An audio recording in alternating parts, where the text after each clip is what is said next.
Գորաշկն ամեն օր ուղերձների շարք։ Աստված փնտրում է քեզ։ Այսօր այնքան շատ են այն քրիստոնյա հավատացյալները, որոնք ընկճված են և հավատքի կյանքում մի տեսակ սառած։ Իսկ Աստծու հետ հաղորդակցության ու աղոթքի կյանքի առումով նրանք ասես միապաղաղ ու ձանձրալի մի ընթացքի մեջ ընկած լինեն։ Այս մարդիկ հիշում են իրենց ոգևորված ժամանակները, երբ բռնկված էին Սուրբ Հոգու կրակով,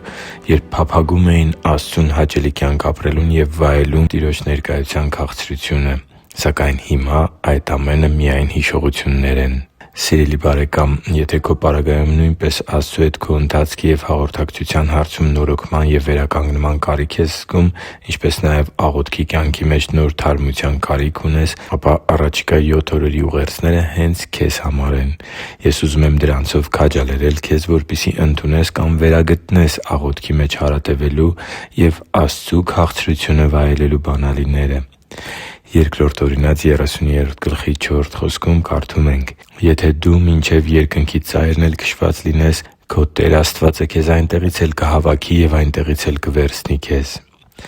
Դու պետք է հստակ գիտակցես, որ որքան էլ հեռացած լինես Աստծուց, Նա չի մոռացել քեզ։ Նա չի դադարել քեզ սիրելուց և քեզ սպասելուց։ Իրականում, Աստված փնտրում է քեզ։ Մեր սրտի խորքում մենք ուզում ենք մարդկանց կողմից լինել սիրված և ընդունելի։ Մարդկանց հետ հարաբերությունների մեջ մենք ենթագիտակցորեն մի բան ենք փնտրում, որը միայն Աստված կարող է մեզ տալ, և դա ապահովությունն է։ Իրականում, Աստված Ինքն է մեզ փնտրում։ Առանց Նրա մենք կորած գառներ ենք։ Այս չար ու վտանգներով լի աշխարհում ապահովությունը միայն Տեր Աստծու մոտ է՝ Նրա թևերի պաշտպանության ներքո։ Եվ ամենամեծ քաջալերանքը բխում է հավատքից առ այն, որ Նա ցանկացած գնով որոշել է փնտրել ու գտնել Իր կորած գառնուկին (տե՛ս Մատթեոս 18:12-13 խոսքերը)։ Նա ոչ միայն ուզում է փնտրել ու գտնել քեզ, այլև Իր զարմանահրաշ սիրո շնորհիվ ուզում է քեզ վերադարձնել Իր մոտ։ Եվ այս խոսքերը հավասարապես վերաբերում են թե՛ խավարի մեջ մեղքի կյանքով ապրող մարդկանց և թե՛ հավատքի կյանքում սառած կամ Աստծուց հեռացած քրիստոնյաներին։ Արդյունքում, թեև դու Աստծուց հեռու ես, սակայն կարող ես վերականգնվել ու վերադառնալ Նրա մոտ և հոգևոր արթնություն ապրել։ Աստծու համար թանկ ու սիրելի՛ զավակ, մարդիկ, անգամ ամենահարազատ մարդիկ կարող են լքել ու դավաճանել քեզ։ Դու կարող ես այնպիսի ցավ ապրել ու այնքան խորը վերքեր ստանալ, որ այդ ամենից հետո անգամ վախ ունենաս կրկին վստահելու ցանկացած այլ մարդու։ Սակայն իմացիր, որ Տեր Հիսուսը երբեք քեզ չի դավաճանի ու չի հիասթափեցնի։ Որտեղ էլ լինես, որքան էլ խորը փոսի մեջ հայտնված լինես, Նա փնտրում է քեզ։ Նա կգտնի քեզ և կվերադարձնի Իր ներկայության քաղցրության մեջ։ Ե՛կ աղոթենք միասին այս կարճ աղոթքով. «Սիրելի՛ Հայր,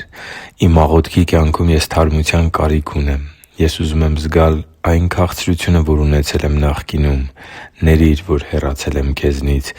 Դու միշտ փնտրում ես ինձ, սակայն միշտ չէ, որ ես արձագանքում եմ Քո կանչին։ Ների՛ր ինձ, խնդրում եմ։ Շնորհակալ եմ, որ Դու չես դադարում ինձ փնտրելուց։ Իմ փափագն է, որ մտերմանամ Քեզ հետ և ավելի լավ ճանաչեմ Քեզ։ Այսօր ես ուզում եմ ավելի մոտենալ Քեզ և վերափոխել իմ կյանքը։ Օգնի՛ր ինձ, իմ բարի Տեր։ Աղոթում և խնդրում եմ Տեր Հիսուսի զորավոր անունով։ Ամե՛ն»։ Այսօր հատուկ աղոթում եմ քեզ համար, որ քո կյանքում Սուրբ Հոգու ներկայության շնորհիվ այս օրը դառնա Տեր Աստծու հետ նոր ու քաղցր հաղորդակցության և վերականգնված հարաբերության սկիզբ։ Հիշի՛ր, որ դու Աստծո հրաշքն ես, և Աստված սիրում է քեզ։ Շնորհակալ եմ, որ դու կա՛ս։ Սիրով և աղոթքով, Արման Մանուկյան։